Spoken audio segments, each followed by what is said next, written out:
Let me record this. So last class we were working on integrating using partial fractions. So we're going to keep doing that same thing again here today. So last class, all of the denominators, it always factored into a set of linear factors. So just like x minus 5 or x, or there weren't any quadratic factors, but today we're going to work on looking at some that have some quadratic factors. So this is partial fractions continued.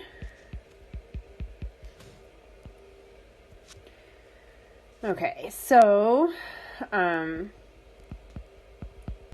integrate a. The integral of 2x cubed minus 4x minus 8 divided by x squared minus x times x squared plus 4 dx. So, if we look at this fraction, or look at this, right, I couldn't just integrate it by itself. I couldn't, if you tried doing a U substitution, it's not going to work out for you. So since you have this fraction and you have a polynomial on the top and you have polynomials being multiplied on the bottom, it's a good candidate for partial fractions. So before we do the partial fraction setup, we want to look at the denominator. And if you look down here, x squared plus 4, I can't factor that anymore. That's that irreducible quadratic. But x squared minus x, that I actually could factor. So what could I do with that?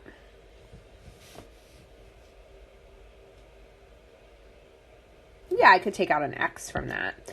So this piece here will factor into x times x minus 1. So the fraction, or the partial fraction part that I'm working with here is I have 2x cubed minus 4x minus 8 all over x times x minus 1 times x squared plus 4. And I have to break it up. So the beginning part is just like we were doing last class. So I would end up with a over x plus b over x minus 1. So those are both linear factors, so they just get a constant on the top. And then the third one is one we haven't seen before yet, and that is I have a quadratic factor on the bottom. So I have an x squared plus 4, and since I have a quadratic factor on the bottom, I have to actually put basically a factor of 1 less power on the top. So we're going to put a linear factor, so we'll say cx plus d. So when you have a quadratic factor on the bottom, an irreducible quadratic, right? So x squared plus 4, I cannot factor or reduce it anymore. So when I have an irreducible quadratic on the bottom, then I need to put a linear factor on the top. So some constant times x plus some other constant. Questions so far?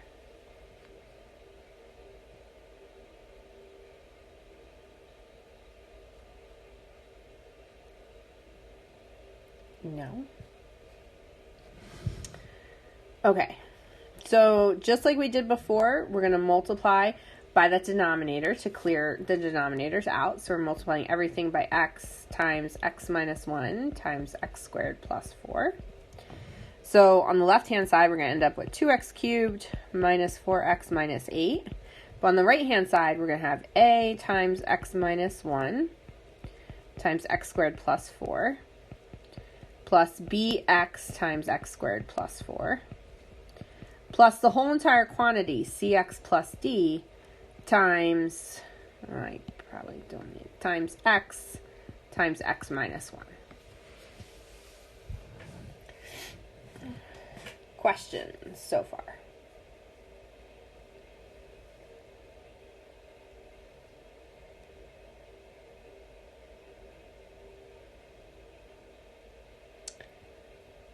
Okay, so just like last class, we can pick values for x.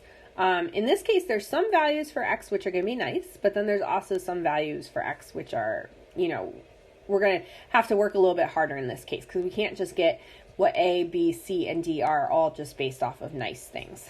So, but let's start with the nice stuff. So what is a nice value of x that I could pick that might make some stuff go away? Okay, 1. Yep. So if we let x be equal to 1, we're going to have 2 times 1 cubed minus 4 times 1 minus 8 being equal to a times 1 minus 1 times 1 squared plus 4 plus b times 1 squared plus 4 plus c times 1 plus d times 1 minus 1. So this part here goes to 0, and this whole part here goes to 0. So that's pretty nice. It'll let us figure out what b is. So we end up having 2 minus 4 is negative 2, minus 8, we have negative 10, is equal to b times 5. And if I divide both sides by 5, b ends up being equal to negative 2. So that's not too bad so far. Are there any other nice values of x we could pick to try to get something? Yeah, 0. So if we let x be equal to 0, we're going to have 2 times 0 cubed, excuse me, minus 4 times 0 minus 8 equals a times 0 minus 1, 0 squared plus 4, plus b times 0 squared plus 4, plus c times 0 plus d times 0 minus 1. And so this time the b term goes to 0, and this term here still goes to 0. So in this case, we can figure out a, which is nice. So I have negative 8 on the left-hand side is equal to minus 4a, right? I have the a, I have the minus 1, and then the 4. So minus 4a. Divide both pieces by minus 4, and we end up with a being equal to 2. Questions so far?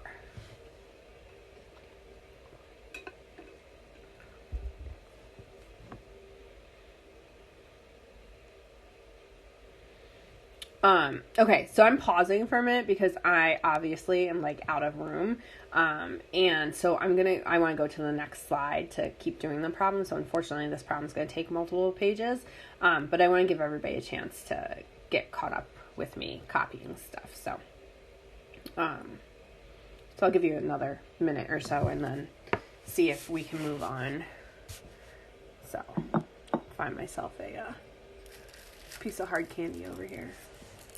Today's flavor is root beer barrels before anybody asks me what it is. Okay, I think it was your class I had the butterscotch in last week. If not, it was my Math 127 class.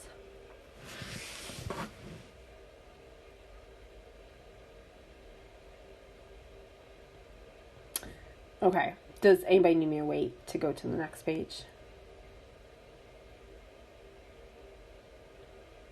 Just like 30 seconds. Yeah, not a problem at all. It's just hard because I can't see anybody's faces, right? So I don't know how long to wait or not. So not a problem.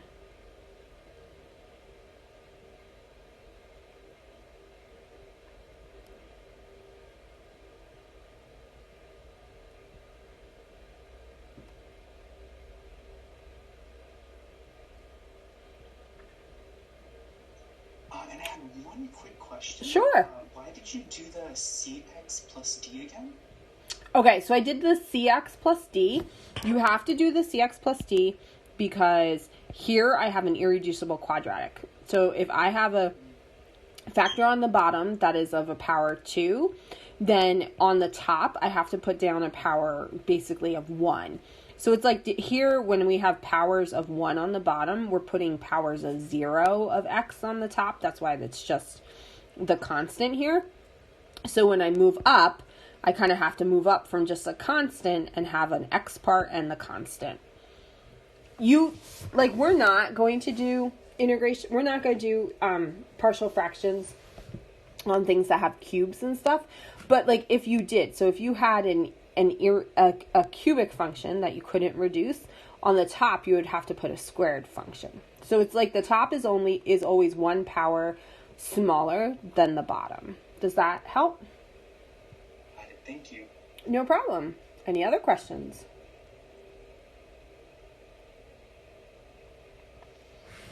Okay. So let me copy this part here because this is kind of the important part we're working with.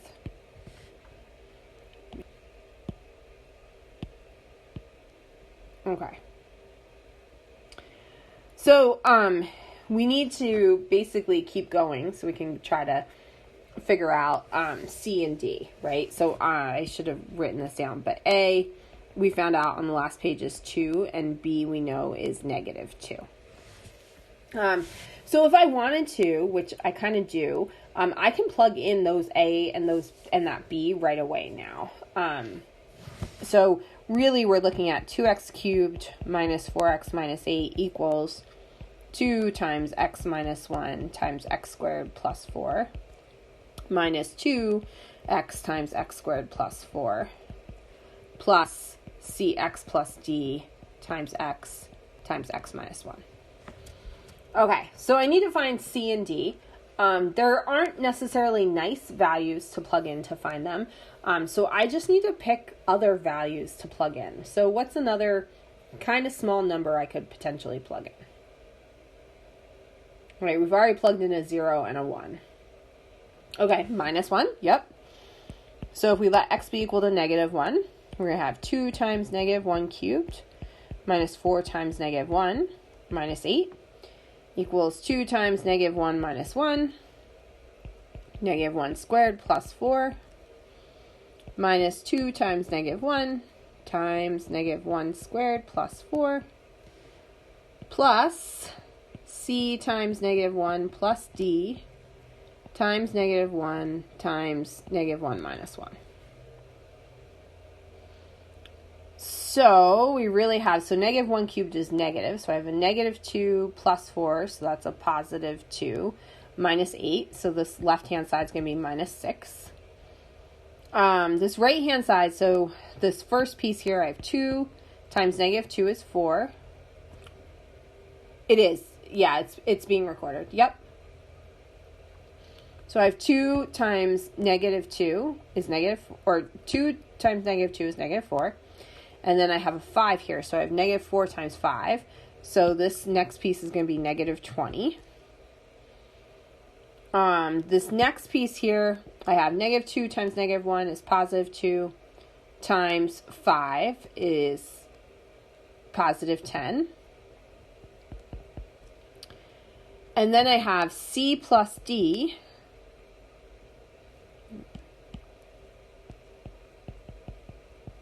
times -1 times -2, so times 2.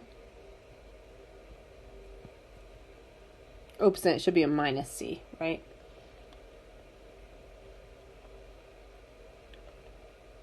So we really have -6 equals -10 minus 2C plus 2D. Move the 10 to the other side, so 4 is equal to minus 2C plus 2D.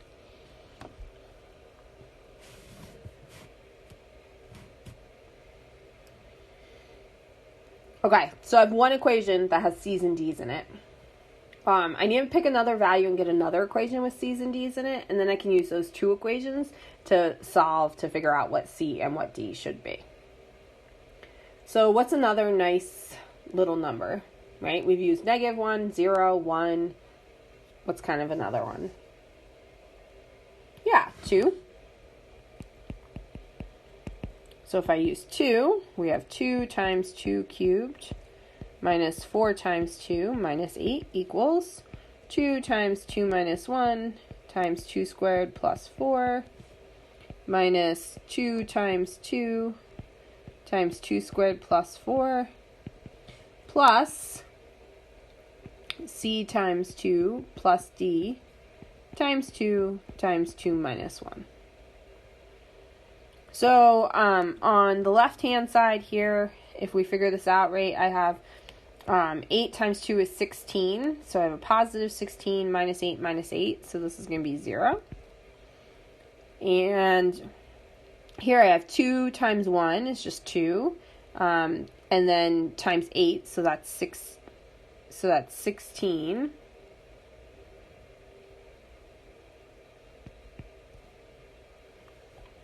I'm just looking at my paper. I have a minus 16.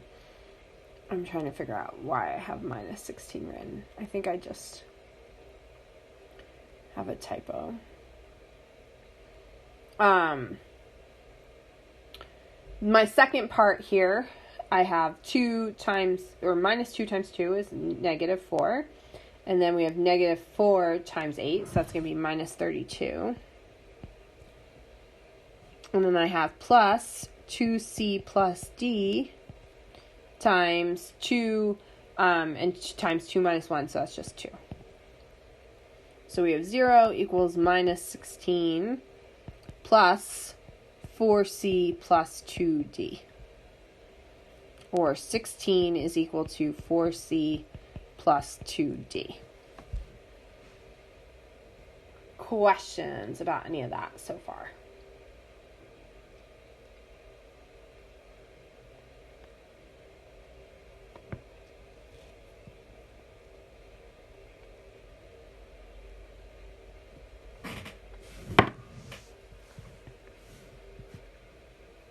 No? Okay, so now I have two equations, right? And two unknowns. So I happen to have 4 equals minus 2c plus 2d. And I have 16 equals 4c plus 2d. So I just have to solve that system of equations. So anybody want to take a guess or tell me what you would do if you're trying to solve that?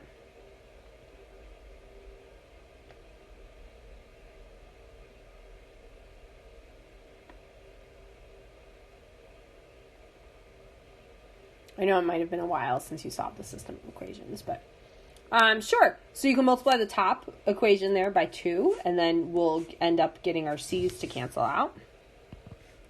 So I multiply this whole equation by 2. We end up with 8 is equal to minus 4c plus 4d. And on the bottom, we have 16 equals 4c plus 2d. So my c's would go away. I'd have 24 equals 6d. Divide both sides by 6. So d turns out to be equal to 4. You could solve for the other way to do it would be to solve for one of the variables and plug it into the other. So yeah, you could totally solve for c and then substitute it in. Or you could do it this way, kind of whatever you would feel the most comfortable doing. And so now I just need to pick one of these equations, plug that d in to find the c. So if I take the first one, just because the numbers are a little smaller, 4 equals negative 2c plus 2d. And I plug in 4 for d. So we have 4 equals minus 2c plus 2 times 4. So 4 equals minus 2c plus 8. Subtract the 8 over, so minus 4 equals minus 2c. Divide both things by minus 2. So c ends up being equal to 2.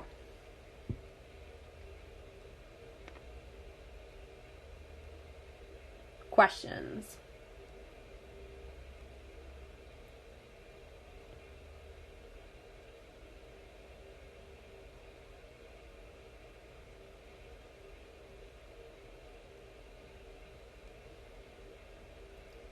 No. Okay, so now I have A, B, C, and D. So I know we've done a ton of work, but we haven't actually integrated anything yet. So now we can finally do the integration. So let's see how well this is going to work. I really just want this equation. If I copy that. All right.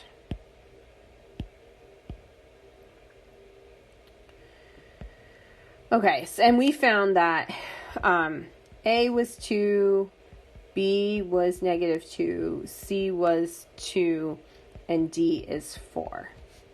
So what this means is my original equation, which was the integral of 2x cubed minus 4x minus 8. Oh, pull this up. Minus 4x minus 8 over x times x minus 1 times x squared plus 4 dx is now going to turn into the integral of a over x, so 2 over x dx, plus the integral of b over x minus 1, so minus 2 over x minus 1 dx, plus the integral of cx plus d, so 2x plus 4 over x squared plus 4 dx. So I've just substituted it back in what a, b, c, and d are. Questions?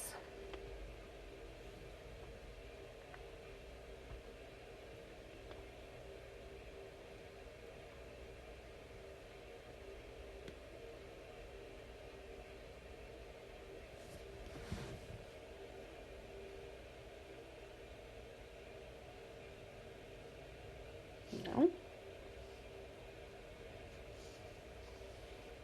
Okay. So, the first two integrals are real easy to integrate, right? 2 over x is going to be 2 natural log absolute value of x.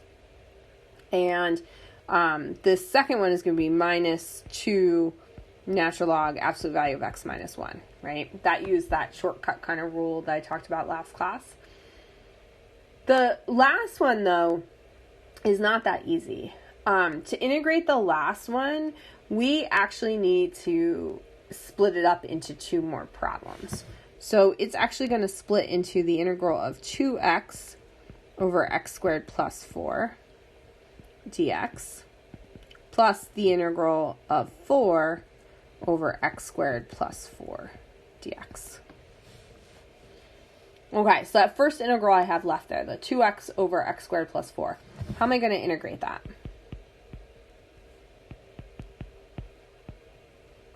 Actually,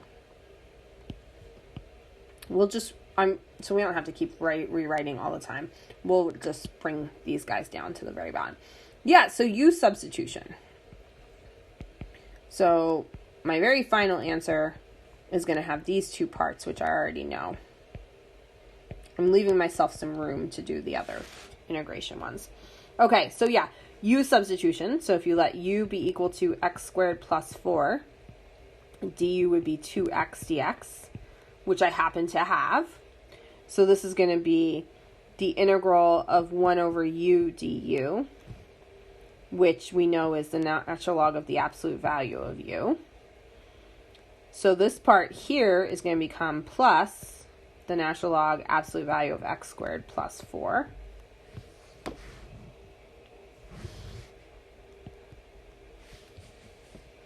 Okay, and then what about that last integral?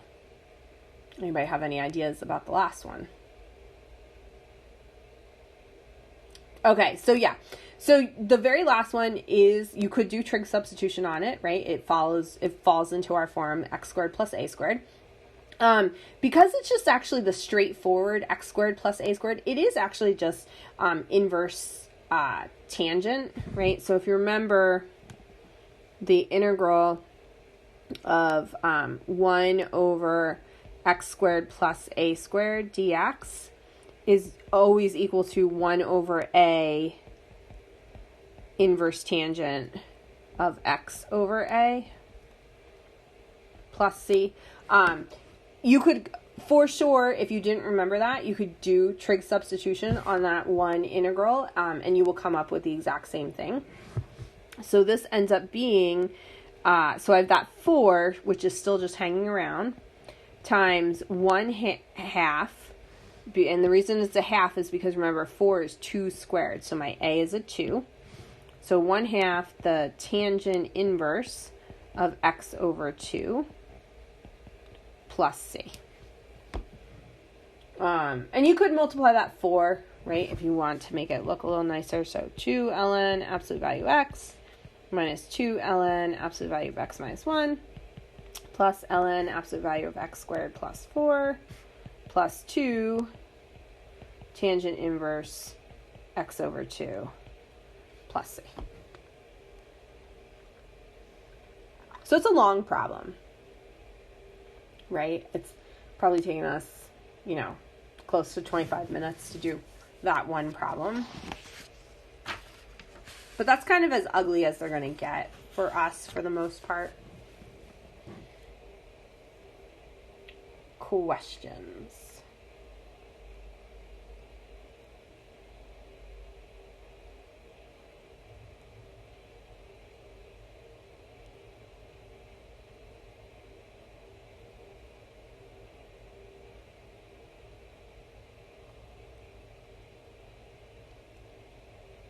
Dr. Gordon, just a really quick question.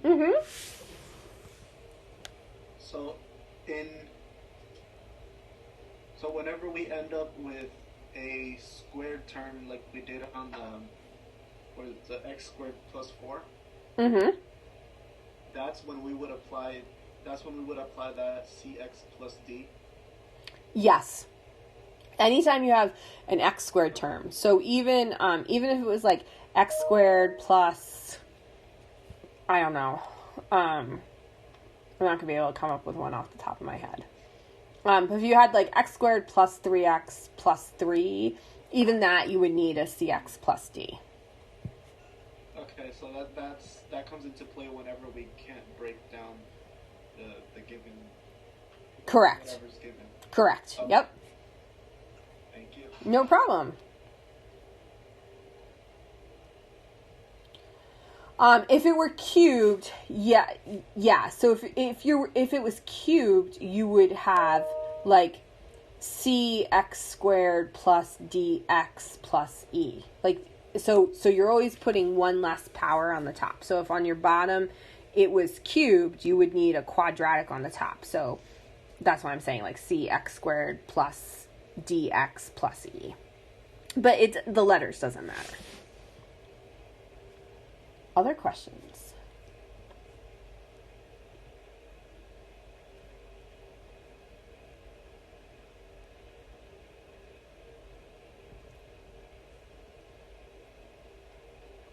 No? Okay. So, should we try another one? Okay, so I think this is B. The integral of 8x cubed plus 13x divided by x squared plus 2 squared dx. And I didn't say this on the last one, but I should have, right? Remember, the very first thing you have to do is check to make sure that your power on the top is smaller than your power on the bottom. Otherwise, you have to do long division like we did last class. Excuse me. But if you notice here, my power on the top is a 3. My power on the bottom is a squared, but it's a squared being squared, so it's really a 4th power. So I'm okay with my powers. My bottom is definitely bigger than my top. And again, this is something I can't do use substitution. I have this fraction, and it has these like polynomials in it, so I might as well try using partial fractions. So we have 8x cubed plus 13x over x squared plus 2 squared. So that bottom is as factored as it's going to get, right? I cannot factor x squared plus 2 anymore. So my bottoms, remember, if something shows up multiple times, right? So this x squared plus 2 factor is showing up 2 times. We have to account for that with 2 bottoms. So the first bottom is just going to be the x squared plus 2, and then the next bottom is going to be the x squared plus 2 squared.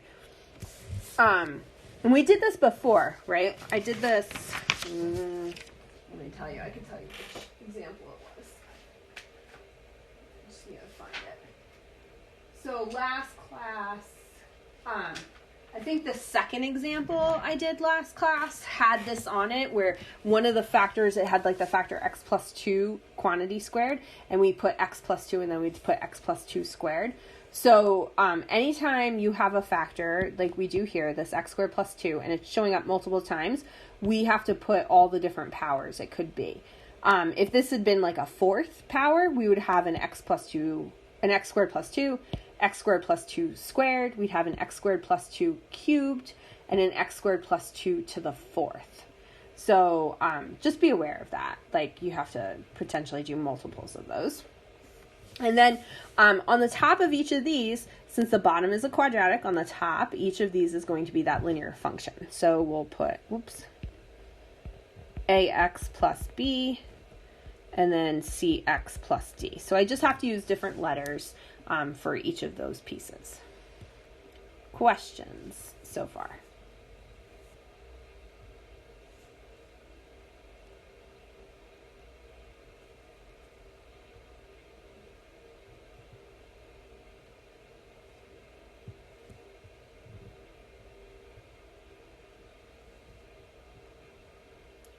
Did you have a question, Josh? Why is it ax plus b again? Okay, it's ax plus b again because this is a power 2. If your highest power on the bottom of your factor is a power 2, then you have to do ax. You have to do ax plus b, right? So let me come over here on the side, right? So when my bottoms are, if my bottoms are things like x or x plus 1, right? Or, 3x minus 2. If my bottoms are lines to the first power, so linear functions, on the top, that's when we just use a constant, right? If my bottom is a squared, so an irreducible quadratic, so x squared plus 2, right? Or we had before x squared plus 4, right? Or x squared plus 2 cubed. These all have to get, since it's a quadratic, they have to get one less than a quadratic power. So they have to get a linear. So ax plus b, right? Any of these would get an ax plus b. If you were to have like an x cubed plus, 3x squared plus 5x plus 11, right? So something you can't factor. I just made this up, so it's very possible it could factor. But if it couldn't factor, right, you can only do this with stuff that can't factor, then on the top you would need an ax squared plus bx plus c. So whatever the power on the bottom of your factor is, on the top you're doing one less on that power. Does that help clear it up? Because I think a couple people were probably confused. Yeah, so you're always going one less. So since on the bottom here I have quadratics, on the top I'm going to put linear functions. And then it's the same deal, right? We're going to clear the denominators. So we're going to multiply this whole entire bottom by x squared plus 2 squared. So on the left-hand side, we're going to have 8x cubed plus 13x.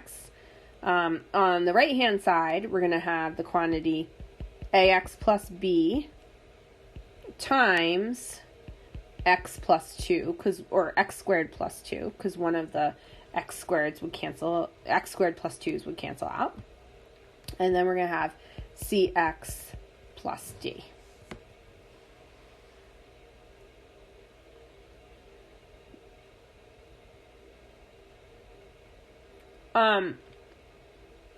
So you can pick values like we did before. Sometimes, like in this case, it's actually a little easier if you actually multiply everything out, because you can sometimes get some stuff for free, which we actually are able to here. So if I actually do that multiplication out, the ax plus b times x squared plus 2, I would end up with ax cubed plus 2ax plus bx squared plus 2b plus cx plus d. And if I kind of put the different pieces, like the different powers of x together, so we'd have 8x cubed plus 13x is equal to, so I only have the 1 cubed thing, so 8x cubed. I only have the 1 squared, so plus bx squared. In terms of pieces with an x, I have this 2ax and this cx. So I really have plus 2a plus c times x. And in terms of the constant terms, I have a 2b and a d. So we have plus 2b plus d. Right. And you could have done this on any of the other problems. It's just that a lot of the other problems, we had so many things to multiply that this was not the easiest way to do it. And it was easy for me to figure something out by picking some of the numbers. But in this case, like, I can't pick a number and have anything just drop out right away. You could have pieces of it drop out, but you wouldn't be able to find any of the, like, constants right away. So I just kind of want to remind you, too, that there is this other way. You can multiply everything out, and now we can match things up, right? So if I look, 8x cubed has to match up here with ax cubed. So because of that, that's telling me that a must be what?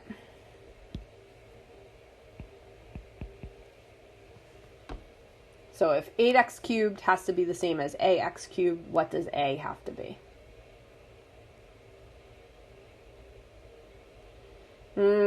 So if a was 1, right, here you'd have 8x cubed, but here you'd have 1x cubed. So yeah, we're trying to make these two sides be the same, right?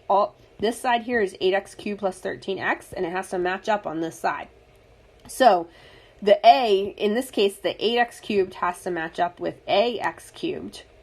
So that means that a has to turn out to be equal to 8, right? And the reason why, let me write it out, right? So we're saying 8x cubed has to equal ax cubed, which means 8 has to be equal to a. Dr. Gorman, I have a question. The equation is just saying that the two sides are equal to each other. How do we know for sure that a is equal, that ax cubed is equal to 8x cubed?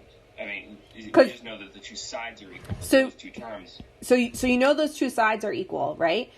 The cube. I thought I had the pointer, not the eraser. This is the only cubed on this side, right? So the cubed part here has to match the cubed part on this side. Like, there is no other way out of the. Has to match. There is no other way out of the rest of the stuff for me to get a cube. Okay, so it always has to match. Yeah, the two sides have to match. So like in the next piece, the b piece, if you notice over here, there are no x squared terms, right? Yeah, I can see that. So really it's like you have 0x squared. So like, let me move this actually down here a second. So you can think of this left-hand side as really 8x cubed plus 0x squared plus 13x plus 0. And that has to match up with ax cubed plus bx squared plus 2a plus cx plus 2b plus d, right? So now I'm really matching up those pieces. So for this first one, this piece here has to match up with that piece there. All right, I get it. Yeah, that's actually kind of cool. Yeah, and as Brian said, it has to work no matter what x is. So because it has to work for every single x value. And b, no problem. And yes, b is going to turn out to be 0, right? Because these would match up. So 0x squared has to be equal to bx squared. So b has to be equal to 0. Yeah, and it's because I multiplied everything out, right? You can't do this unless you've multiplied out the right-hand side to match things up.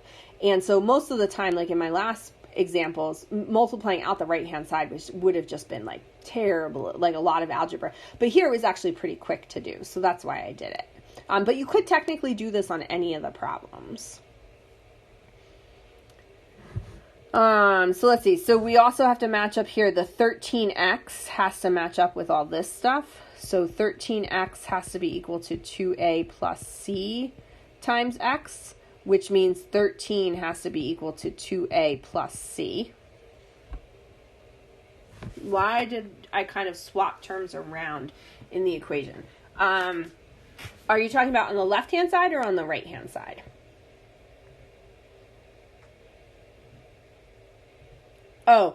It's not that I exactly swap terms around. I just put in placeholders. Because I don't have an x squared term, I put a 0x squared in.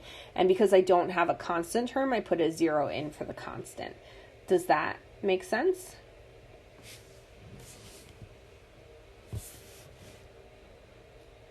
Oh.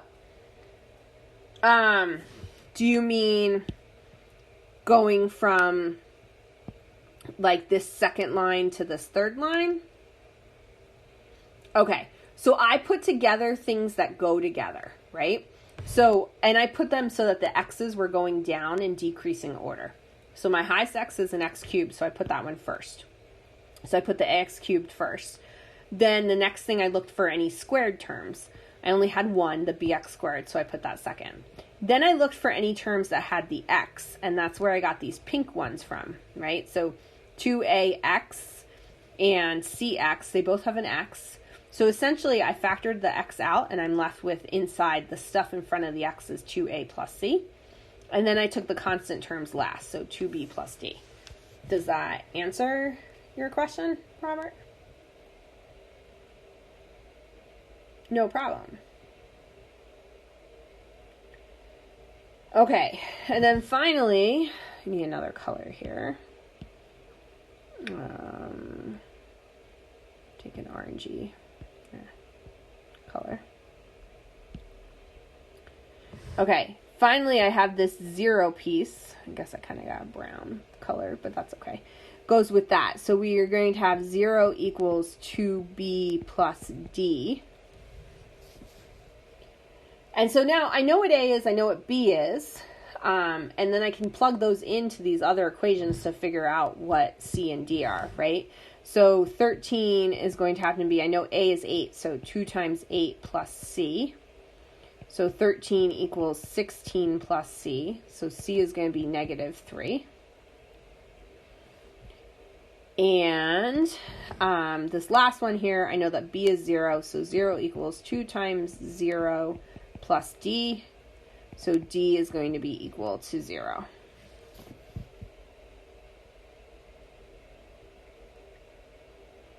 Questions?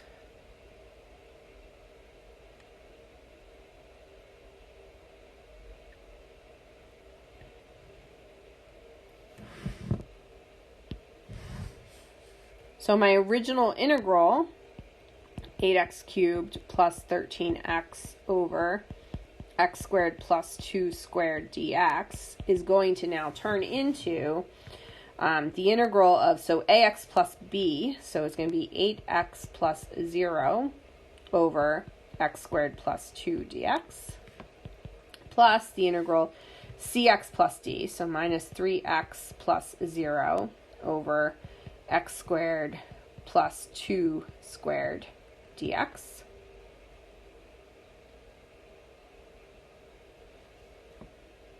And we'll take this to the next page here with us.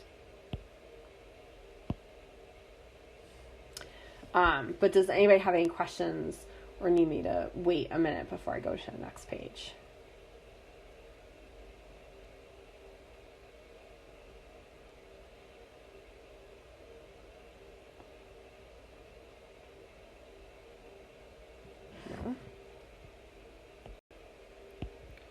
Okay, so we're at this integral.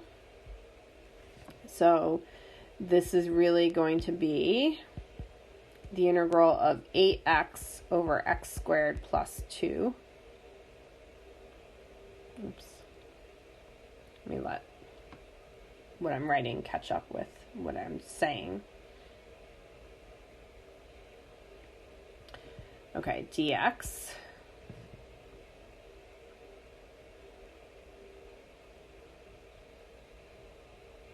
There's just like a lag between what I write and it showing up. Okay, plus the integral of minus 3x over x squared plus 2 squared dx.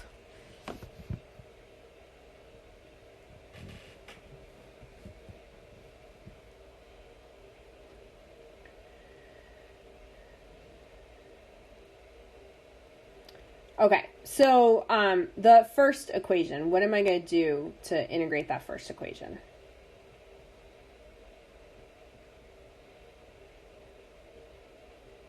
Yeah, I use substitution.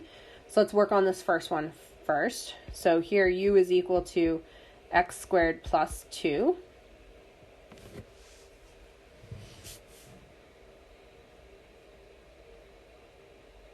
Man, that is taking... It's on your end, right? Like, I say the words and then it takes a really long time before you guys see them. Yeah, okay. Let me stop. Okay, so I've got u equals x squared plus 2. So du is going to be 2x dx. That's better.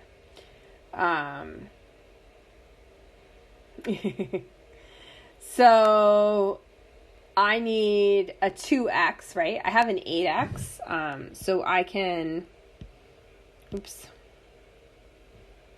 you can think of the 8, right, as 4 times 2. And so the 2x dx will become my du, but I'll be left with a 4. You could put a 2 in and put a 1/2 out on the outside. It'll be the same thing. Yeah, it should be a little less laggy now, hopefully. So this is now going to end up being 4 times the integral of du over u.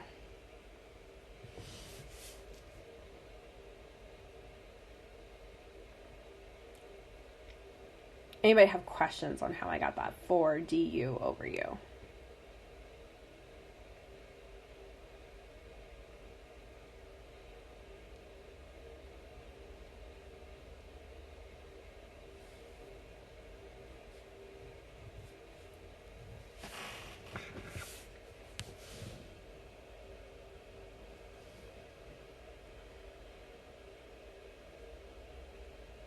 Yeah.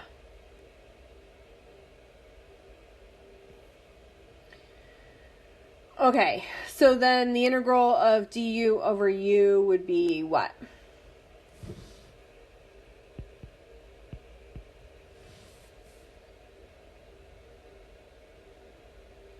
Yeah, for natural log absolute value of u. And u in this case, so we have 4 natural log absolute value of x squared plus 2. So I took care of the first integral, right? Now I have to take care of the second integral. So the second integral is also a u substitution. I'm okay with using u for both pieces. Some people are not. Some people are like, well, I already used u, so I should use a different letter. Since we already finished the first integral, I'm not so worried about it. But if you wanted to use w or v or whatever letter you want, you can. I'm just going to use u again. So if we let u be x squared plus 2, du is going to be 2x dx. And so this one I need to multiply in the top here by a 2, which means I need to put a 1/2 out in front. So we're going to have minus, so I still have that 3 floating around. So that 3, I'm just going to pull it out in front. So I really have 3/2 the integral of du over u squared. And how do I integrate du over u squared? Or what do I need to do? Yeah, so you want to think of du over u squared. That's really you of u to the minus 2. So this is going to be minus 3/2 the integral of u to the minus 2 du. And then if we add 1 to the power, so we're going to have minus 3/2 u to the minus 1 over minus 1 plus c. So we really have 4 natural log absolute value of x squared plus 2. Minus times minus is a plus, so plus 3/2. And then u is x squared plus 2 to the negative 1 plus c. And you could leave your answer like that with that negative 1 power, or if you wanted to, you could drop it down to the bottom of a fraction. It's up to you. I'm just going to leave it like that. Questions on anything I did there?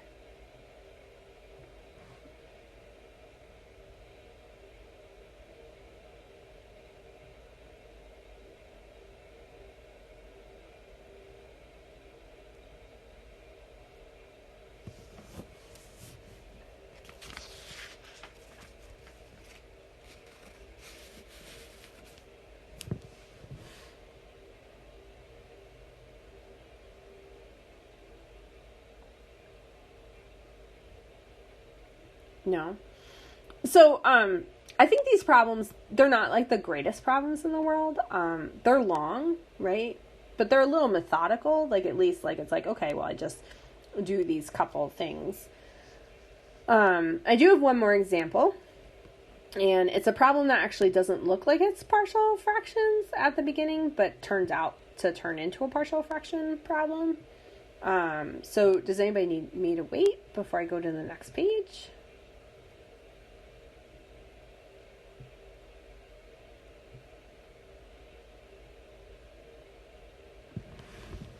No.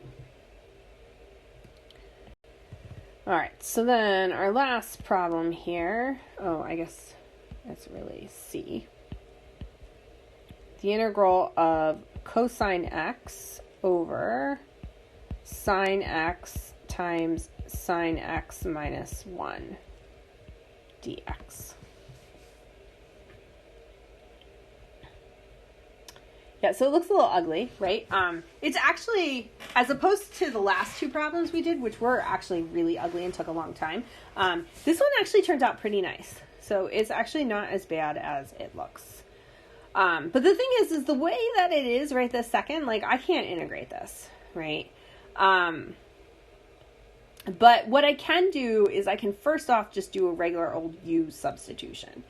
I know I usually say, right, oh, you should pick the innermost thing as your U, and you could do that, but in this case, I want to pay attention to the fact that on the bottom of the fraction, I have a bunch of sines, and on the top, I happen to have a cosine, and remember, cosine is the derivative of sine, so I'm actually going to first just make this substitution by letting U be equal to sine x, which means du would be equal to the cosine of x dx.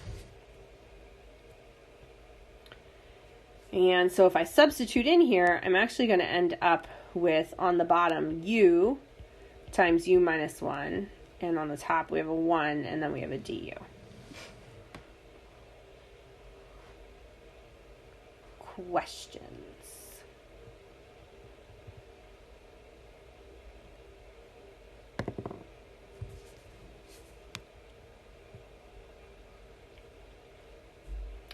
So this is actually kind of nice, right? I have 1 over U times U minus 1. Now, I still can't integrate that the way it is, but now that's a pretty nice little partial fractions problem, right? It's pretty straightforward. So this is going to become, if I start with 1 over U times U minus 1, it's going to be A over U plus B over U minus 1. So why don't I give you guys a minute or two, see if you can figure out what A and B are, and then I'll do them with you. So I'm not going to leave you hanging, but why don't you try to see if you can get the A and B first, since obviously you're going to have to be able to do it by yourself at some point.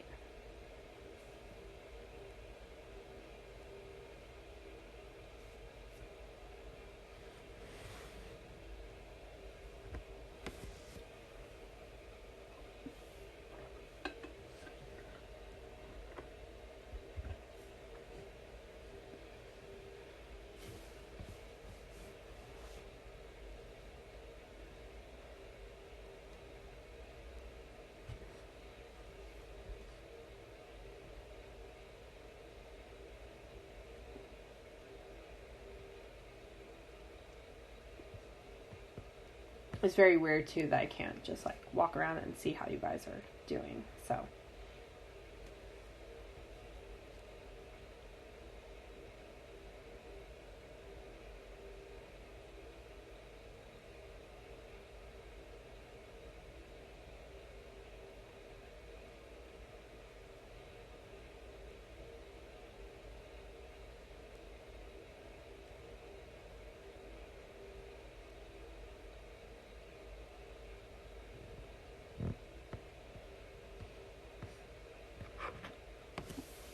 Okay. Yeah. All right. So that's good. That's what we should get. So we'll go through it here. the way to do this, right, would be to take this, multiply by u times u minus 1. And then the u times u minus 1 would cancel, right? So we're going to have 1 equals a times u minus 1 plus bu. Just like before we picked values for x, the easiest thing here would probably be pick values for u. So if I let u be equal to 1, we'd get 1 equals a times 1 minus 1 plus b times 1. So this part here goes to 0. And we just end up with 1 equals b. So that's pretty nice. And then if I let u be equal to 0, 1 is equal to a times 0 minus 1 plus b times 0. So 1 equals minus a. The second part here goes to 0. So a is equal to negative 1. And so now my integral turns into the integral of minus 1 over u plus 1 over u minus 1 du. And both of those are pretty nice to integrate, right? I can integrate the minus 1 over u, so it's minus natural log absolute value of u plus natural log absolute value of u minus 1 plus c. And then all I have to do is plug back in for u. So we end up with minus natural log absolute value of sine x plus natural log absolute value of sine x minus 1 plus c. So, not all the u substitution problems are terrible, right? Some aren't too bad.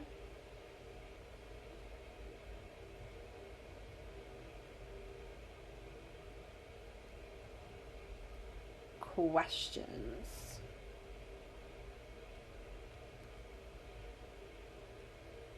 Make the exam all these ones. I do try to be pretty more straightforward on an exam than I do on homework.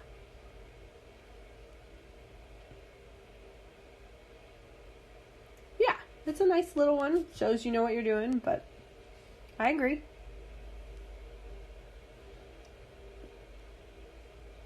Okay, so that's the end of partial fractions, okay? So the end of partial fractions is actually kind of significant for a couple reasons. So one, we have learned all the techniques of how to actually go about integrating by hand. There are still tons of functions that we can't integrate, right? And that's just the way it is, right? It's not just like, oh, you're in Calc 2, you can't integrate it yet. No, you can't integrate it. So these are kind of the techniques we use. If we can integrate something by hand, you're going to end up using, one of these techniques. And so from here, we basically have 2 more sections before the next exam. So the next exam is 2 weeks from today. So test 2 is 2 weeks from today. What the plan is we're going to start on the next section now. And between today's class and Thursday's class, we should hopefully get through all the rest of the material. So we're actually going to kind of backtrack a tiny bit for the next section, and we're going to go back to limits. So if you remember limits from Calc 1, there's a rule called L'Hopital's rule, which we generally don't teach in our Calc 1 classes. Depending who you had, some people might have went over it. Yeah, I've reached my limit. I like it. So you might have gone over L'Hopital's rule before, but we're going to go over it as if you have never seen it. And then, the next thing we're going to do, so if you did look, so depending who you had and stuff like that and how much time people had, at CSN, we don't always do L'Hopital's rule in Calc 1. But most places do L'Hopital's rule in Calc 1. And so after we go back and hit L'Hopital's rule, the next class, what we're going to do is we're actually going to work on integrals where one of the limits, right? So we're going to talk about definite integrals where there's limits on our integral. So we're going to look at where one of the limits or both of the limits happens to be infinity, or you're your function is undefined someplace. So we're going to kind of look at like some like special integrals basically. But to be able to do that, we need to be able to do L'Hopital's rule. So that's why we're going to do L'Hopital's rule. So I say all this because L'Hopital's rule is not, we're going to do infinite bounds basically. L'Hopital's rule is not actually that bad. L'Hopital's rule is, because it's essentially Calc 1 topic, so it just uses skills from Calc 1. So, okay, that we're using, L'Hopital's rule is from section 4.10. So 4.10 is Indeterminate Forms.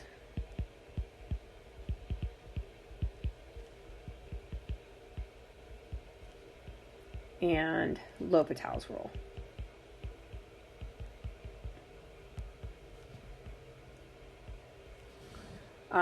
So L'Hopital is obviously it's a French word, right? So some people call it, which there is no S, right? So it's not hospital's rule, but some people refer to it as that. Okay, so let's first, before we even talk about L'Hopital's rule or anything like that, let's look at a limit that you would have done in Calc 1. So the limit x approaches 1 of x squared minus 1 over x minus 1. So what's the first thing you should do with a limit problem, no matter what?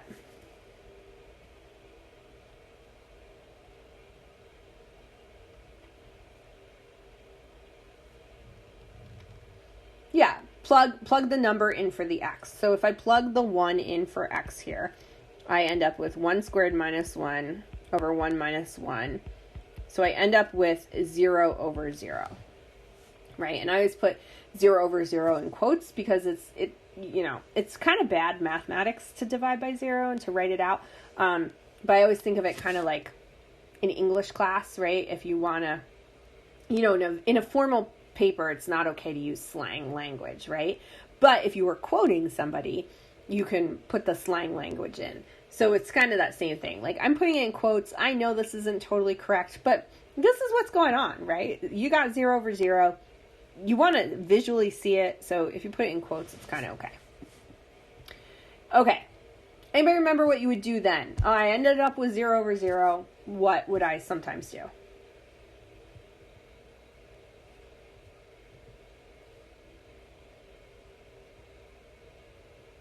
Okay. So if you know L'Hopital's rule, you could take the derivative. But if you don't know L'Hopital's rule, what could you do? Rearrange it. What do you mean by rearrange it? I don't know. Like take it, like move some parts of it around. Okay, yeah, so there's a particular thing. So if you look at the top, right, x squared minus 1. Is there anything I can do with x squared minus 1? Expand it. By expand it, you mean factor? Like break it out? Yeah. Yeah. Okay, right. So in Calc 1, when you got 0 over 0, I don't think there's not many people here who had me for Calc 1. But if you had me for Calc 1 and you get 0 over 0, you know that basically it means I have to do more work. So one of the things you can try doing is there stuff you can factor? So in this case, there is. So the limit as x approaches 1, if I factor this into x minus 1 times x plus 1, divide by x minus 1, it was nice the x minus 1s would cancel each other out. And so I'm left with the limit as x approaches 1 of x plus 1. And now if I plug in, right, I have 1 plus 1 or 2. Does this vaguely sound familiar from Calc 1 now?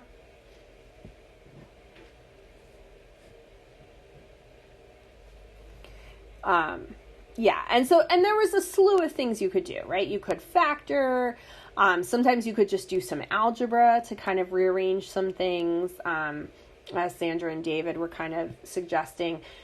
Sometimes you would multiply by the conjugate. right? So there were some algebraic, basically, type things that you would do to kind of manipulate the function that you have so that then you could actually get rid of the part that was bad and take the limit. But if you have something like this,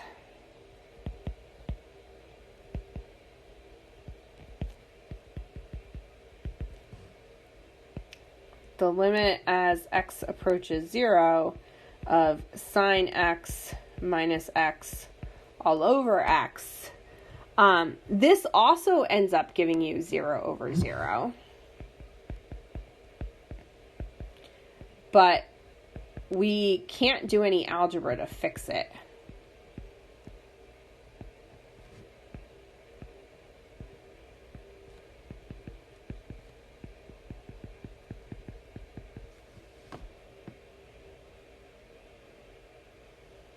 Right.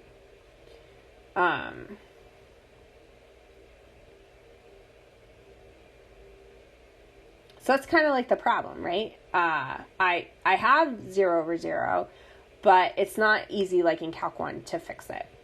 So we need something else to help us out. And so the thing that is going to help us out is what's called L'Hopital's rule, and it will involve taking a derivative. So L'Hopital's rule says the following.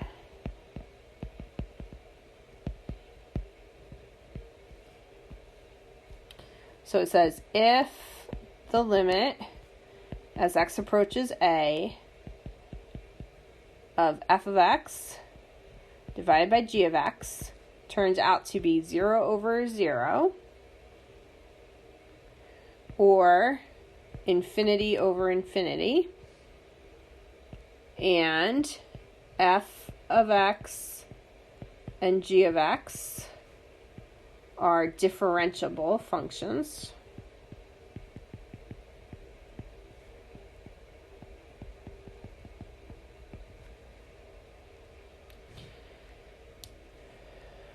where g prime of x is not equal to 0. So you can't, if g of x was just like a constant and you take the derivative and you get 0, this isn't going to work for that. So where g prime of x is not equal to 0, just generally, but also when x equals a. So you don't want something that when you take the derivative and you plug a in, you still get 0. Then the limit as x approaches a of f of x divided by g of x is equal to the limit as x approaches a of f prime of x divided by g prime of x. So basically, if we have something where we get 0 over 0 or infinity over infinity, that limit is going to be the same as if we take the limit where we're going to take the derivative of the top divided by the derivative of the bottom. Now, we are not doing the quotient rule here. I'm not taking the derivative of the whole entire fraction, and that's an important thing to remember because a lot of times once I teach L'Hopital's rule, people forget about the quotient rule. So L'Hopital's rule has nothing to do with taking the derivative of a fraction. It has nothing to do with the quotient rule. It's its own separate rule, and it's only used when you're taking a limit. So if I was just asking you for the derivative of sine x minus x all over x, you would still have to use the quotient rule to do that. You can't like bypass that. But if we're talking about the limit, like we are, then we can use L'Hopital's rule to find it. Questions before we do a bunch of examples? L'Hopital's rule is really good for stuff with sines and cosines, right? Because a lot of times you can't factor that stuff. And so L'Hopital's rule oftentimes can help you out of some binds that you end up in with those. Okay, so, find the limits.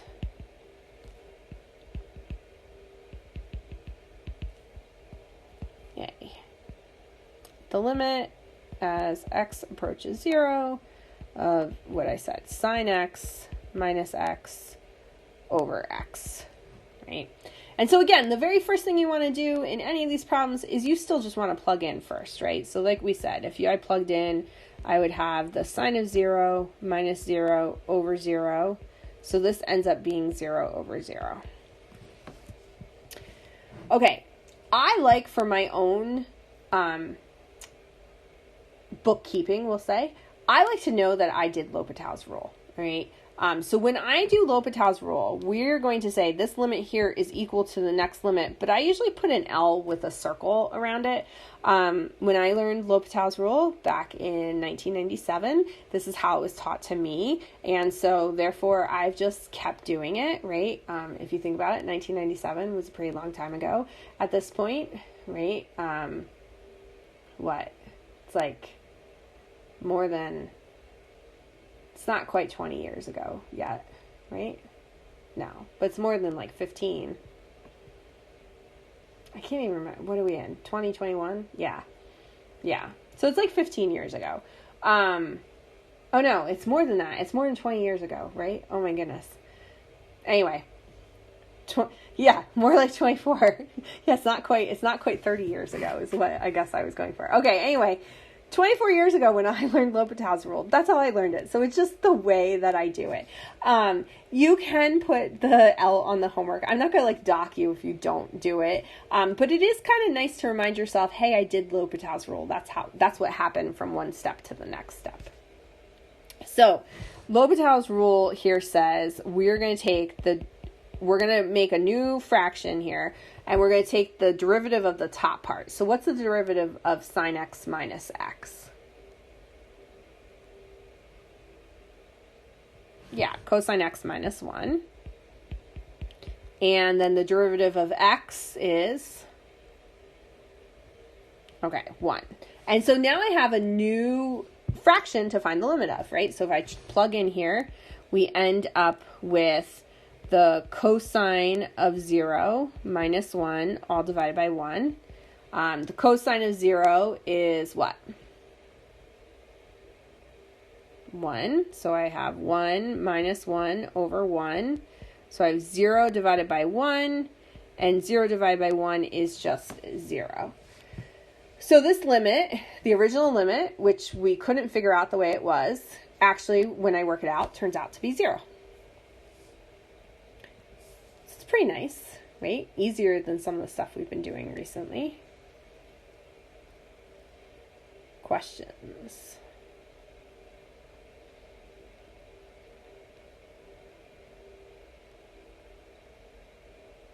That's it. Yep. I found the limit.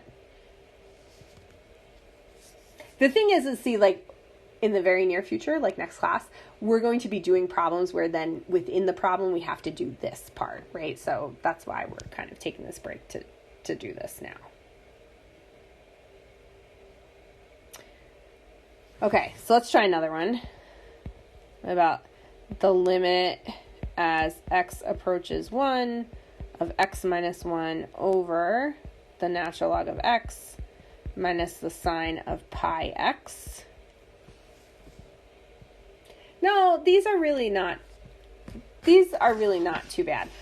There are a couple, I guess I should say, other indeterminate forms that we're gonna work on here. So it does get a little bit harder, but not much.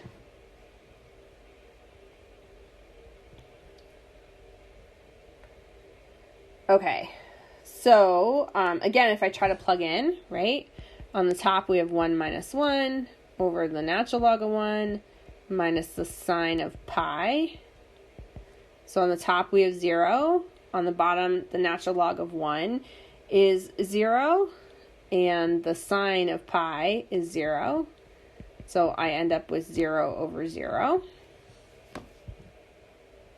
And so since I have 0 over 0, I can do L'Hopital's rule. So we're going to get the limit. X approaches 1. Okay, so the derivative of x minus 1 is what? 1. Then we have to look at the derivative of the bottom. So the derivative of the natural log of x is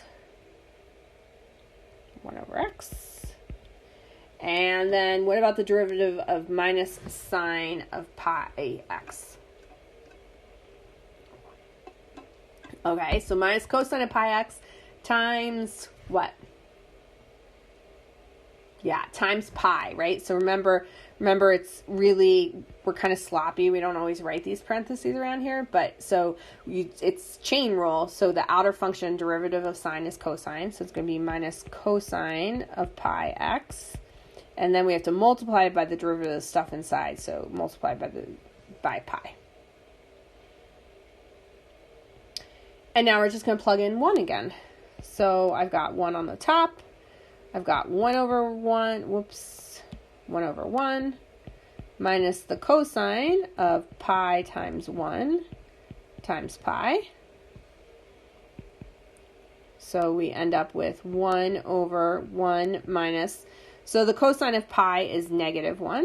So -1 times pi. And so we end up with just 1 over 1 plus pi.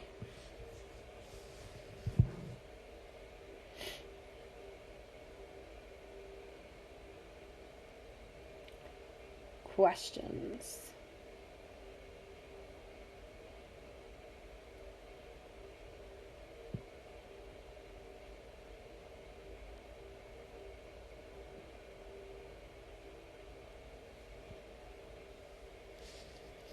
No.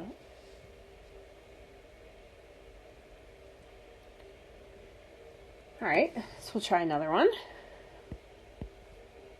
The limit as x approaches infinity of the natural log of x divided by the natural log of x plus 3.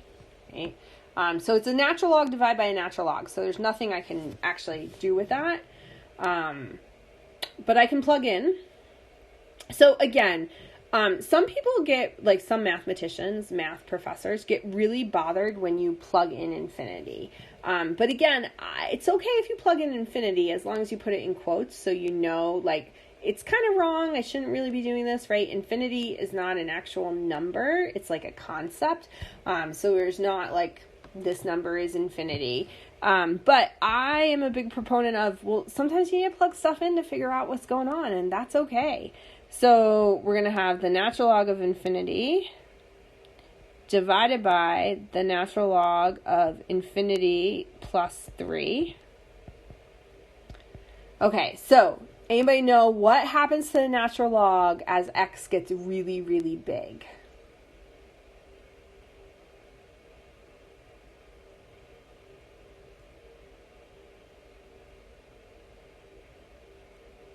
Okay, Sandra says 0. Do we have any other guesses? Okay, somebody else says infinity. Okay, yeah, I figured you guys were meant close to. Okay, so remember what the natural log graph looks like, right? So the natural log graph looks like this.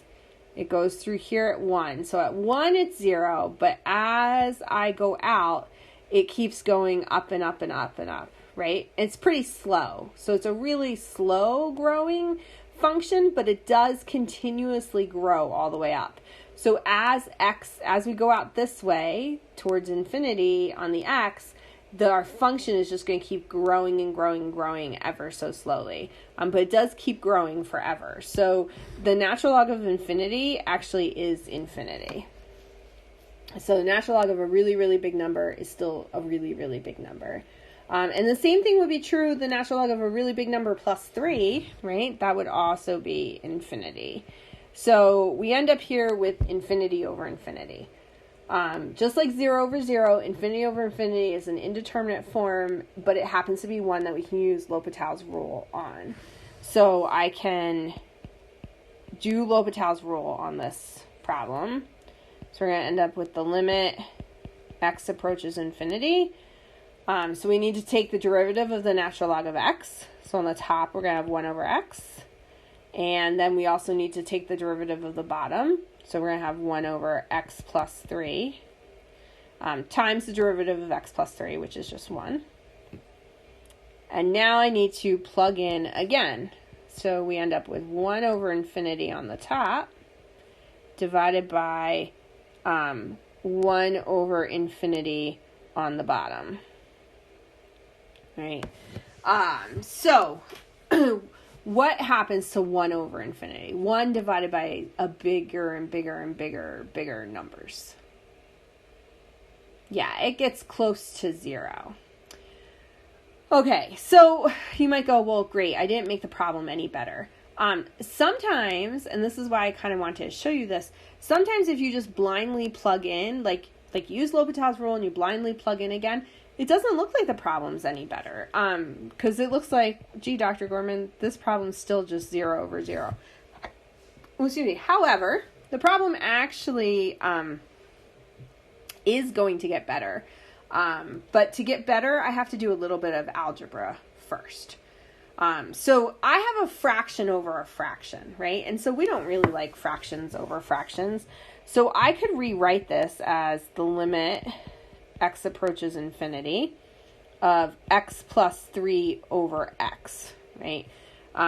Just because I'm running out of room a little bit, I'll come over here and show that, how I got that. But all I did was keep, change, flip, right? So I kept the first fraction as 1 over x. I changed to multiplication. I flipped my second fraction, so it's x plus 3 over 1. So that's how I got the x plus 3 over x, right? So this is x plus 3 over x.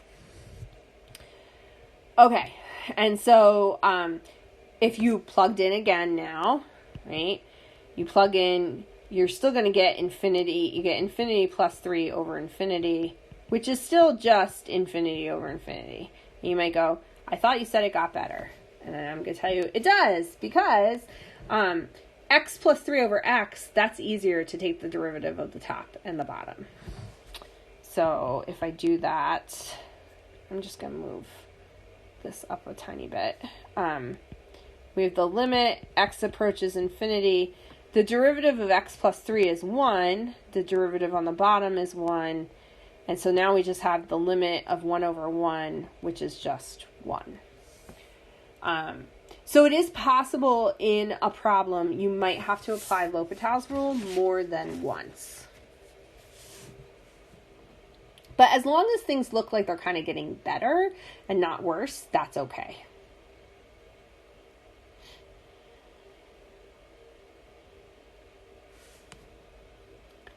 Questions?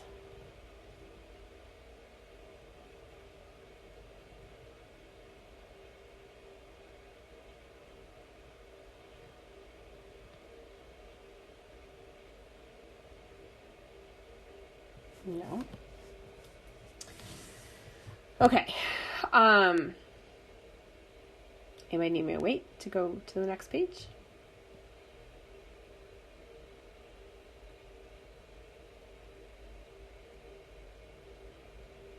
No. Okay. So, we talked about 0 over 0, infinity over infinity. These are indeterminate forms. And so what that means is basically you cannot determine the limit just based on the fact that you get 0 over 0 or infinity over infinity. So there are other indeterminate forms as well. So other indeterminate forms.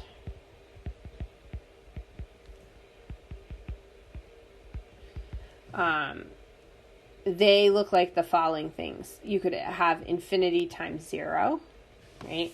So you have a ginormous number times 0. And because infinity is not an actual number, right? If infinity was an actual number times 0 is 0. But infinity is this concept. And so what happens if you have something that's ginormous times 0? It's not easy. You can't just say it's 0. Another indeterminate form is infinity minus infinity. You'd like to say that infinity minus infinity is 0, right? Like 7 minus 7 is 0. But again, infinity is a concept. So infinity is talking about how big something is. So you have a really big number. Well, this is just saying I have some really, really big number minus some other really, really big number. And so you don't know, like, is the first number bigger than the second number? Is the second number big? I know, I really am. Is the second number bigger than the first number? You don't know. It's kind of crazy. So when I was in graduate school, I actually took a class which was all devoted to studying infinity. And so what's really crazy is there's technically numbers beyond infinity. So there's like infinity, and then there's things called like Aleph Naught and Aleph One, and they're like even bigger than infinity. So it's really crazy. It was a very, very weird, odd course. Like I did fine in it, but I was just like, this is dumb. Yeah. So there's countable and uncountable, and they deal with infinities, but this is even like separate from them. But yeah, countable and uncountable is interesting too, right? So like whether or not you can count the number of numbers, right? So if you think about all the real numbers, you can't count them. But like you can count all the integers, and you can count a bunch of subsets of all the real numbers, but the real numbers themselves you can't count. So yeah, so imaginary numbers are still around. There's actually, that is actually in mathematics, gets treated as its own separate entity. So there's a branch of mathematics called complex variables, and complex variables deals with basically a lot of the same mathematical concepts we deal with like on real numbers, but dealing with imaginary numbers. So you learn about how do you take logarithms of imaginary numbers, like how do you do derivatives with imaginary numbers, and all of that kind of stuff. Yeah, math is weird. The thing about math, like, is it's odd because it's like, you know, you're learning calculus, right? And so I remember when I first started studying math, I was like, oh, well, like, I like calculus. I like calculating these things. Math, as you go up, just becomes more and more calculating, right? But as you go higher and higher in math, you actually do less and less calculating. And like you have math problems that you solve that might not even have a number in them, because you end up doing like proofs. So really the higher mathematics goes, the more it's like logic and philosophy and less like actually like calculating things. So it's kind of weird.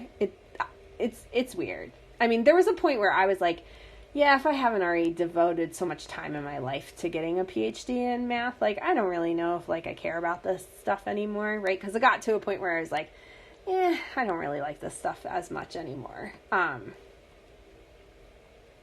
Yeah, hard math, no numbers, for sure. Did I ever argue with my professor about a proof? No. Like, I never argued in terms of being like, I'm right. Well, I shouldn't say that. My PhD advisor, so when I was writing my thesis, so my thesis is in an area called graph theory, and he really thought we should be able to do something in the proof. And I tried it, like he had suggested it, and I tried it, and then I came up with a counterexample for why his way wouldn't work. But he like would forget it all the time. So like I'd be in his office, we'd be like working on stuff and trying to like make progress on what we were working on. And then he'd be like, oh, well, if you could just do this. And I'd be like, Garth, you can't do that. Like, remember that counterexample I made? And I'd have to draw it on the board again for him. And he'd be like, oh, that's right. So it got to a point where I just carried that counterexample on my clipboard every time I met with him, because he would inevitably try to like say, but we could do this. And I'm like, we can't do it, you know? And he'd be like, why? And I'd be like, I'd flip to the back of the clipboard and be like, this counterexample, this is why we can't do it. So yeah, it's not, once you get up into that, like, you know, when you're working on your PhD, like when I was working on my thesis, it's not so much like the professor's giving you problems and you just have to like figure out if it's right or wrong. Like you and your advisor are kind of working on problems together. So you're trying to find solutions to things together. And so like the idea is like at the beginning, like you're kind of like, you know, you don't know really what you're doing. So your advisor gives you way more guidance. And then as you get closer to graduating, like you're the person who's doing more of the work, and the advisor like just is kind of interjecting a little bit of things, like if you get stuck or stuff like that. But, yeah, getting a PhD in math is a little crazy. Not gonna lie. So yeah, so it was a nice tangent, right, off of, y. Infinity minus infinity is kind of crazy. There's some other crazy forms too. There is 1 to the infinity power. So, again, you're taking 1, you're multiplying it times itself, but you're doing it like this infinite number of times. So it's kind of weird that it's indeterminate. So you don't exactly know what's going to happen. 0 to the 0 power. So, right, usually we think of anything to the 0 power as 1, but what if you have nothing and you raise it to the 0 power? Would it still be 1? Would it be 0? Like, we don't really know. And then the last one is infinity to the 0 power. So, again, right, just because anything to the 0 power is 1, but now you have this like ginormous number type thing, and if I raise it to 0 power, is it still really just 1? So all of these are indeterminate forms. And we're going to talk about what to do with these different indeterminate forms. The first two, so these two here, really all you have to do for these indeterminate forms is do some algebra to get in the 0 over 0 or infinity over infinity form. So for the first two, you can do some algebra to kind of rearrange it and turn it into a problem that's 0 over 0 or infinity over infinity. And when you have 0 over 0 or infinity over infinity, then you can use L'Hopital's rule. These next three, to be able to solve these, we have to use the natural log. So use the ln. So we'll get through one of these examples. We'll get through one of the ones in blue, the ones where you do some algebra. I have 2 of those examples, and then, so I think we'll only get through one of them right now. And then we'll do the second one of that example and the things that show the pink ones next class before we start doing that last section before the test. I should say too, so you might be wondering, well, if you're going to finish teaching all of the information that's on the test on this Thursday, what are we going to do next week?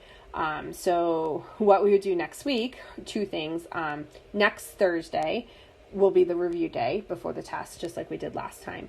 But if we get through everything or close to getting through everything, then 1 week from today, next Tuesday, I'll actually bring problems, and I'll put you into groups, and it'll kind of be like count as one of those class activity days, so that you can try some stuff. And Brian and I will both be here. I think Brian should be here, and I'll be here, and I'll kind of put you in breakout rooms, and I'll hop around and help you guys out with problems as you're working on them. So you kind of can, Brian will be here too. So Brian and I will both be able to hop around between rooms. This is the first time I'm telling Brian about that, but I think Brian and I have talked about doing that before. So so that's kind of the game plan for next week, just as an FYI.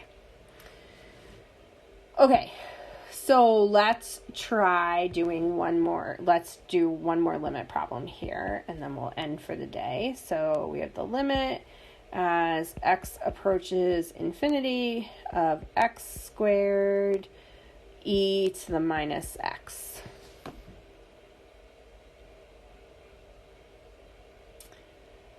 Okay, so again, if I plug in, right, I end up with infinity squared times e to the minus infinity. So I can look at this and go, oh, I know that's infinity times 0. You might be wondering how I'm going to get infinity times 0. So you do not have to do all of these steps. If you can look at this and be like, yep, I see that's infinity times 0, not a problem. But what's really happening here, right, is I have infinity squared, which is just going to be infinity. And then I have e to the minus infinity. So that's really going to be 1 over e to the positive infinity. So this is really infinity times 1 over something really big, and 1 over something really big is really tiny. So that's why this ends up being infinity times 0. So this is a problem that I need to use, I eventually would like to use L'Hopital's rule on. But to be able to use L'Hopital's, I need to get it into infinity over infinity. And my little like working out there of the infinities and the zeros, it kind of points that to what would happen. Like if you look at this step, I really kind of have here infinity over infinity, right? And I got to this step by dropping that E part down. So that's the algebra I'm going to do here. I'm going to rewrite this as the limit x approaches infinity of x squared times 1 over e to the x, or the limit as x approaches infinity of x squared over e to the x.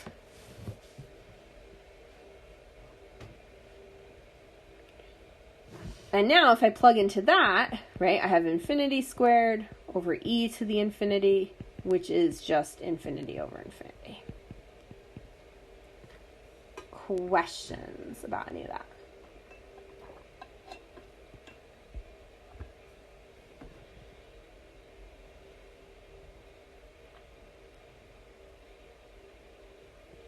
No?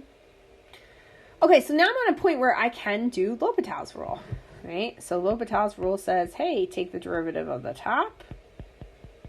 So the derivative of x squared is 2x over the derivative of the bottom, derivative of e to the x, just e to the x.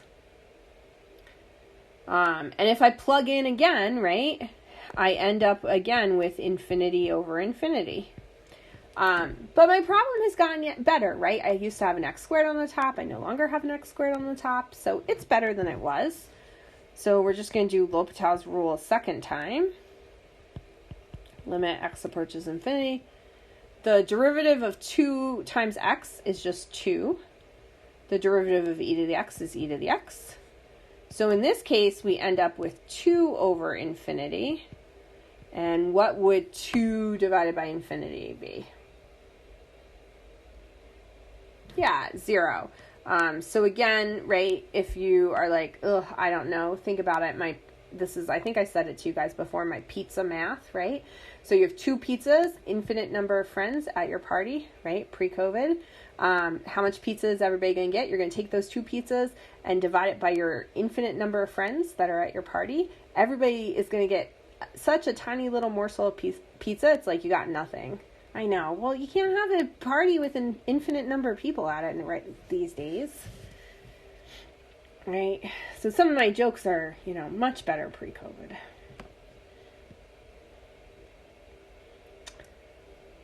Questions? Yeah, two friends with infinite pizzas. That's what you would have to have now. Yeah.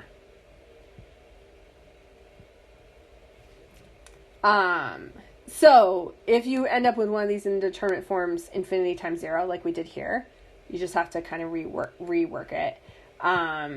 We'll do one next class that is infinity minus infinity. So I will do an infinity minus infinity, and then I will do a problem like the ones that are in the pink there, where we have to use the natural log. Does anybody have any questions?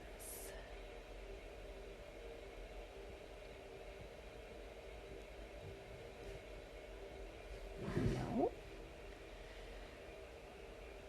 Yep, that problem's completely done. Yep, I found the limit. The limit turns out to be 0.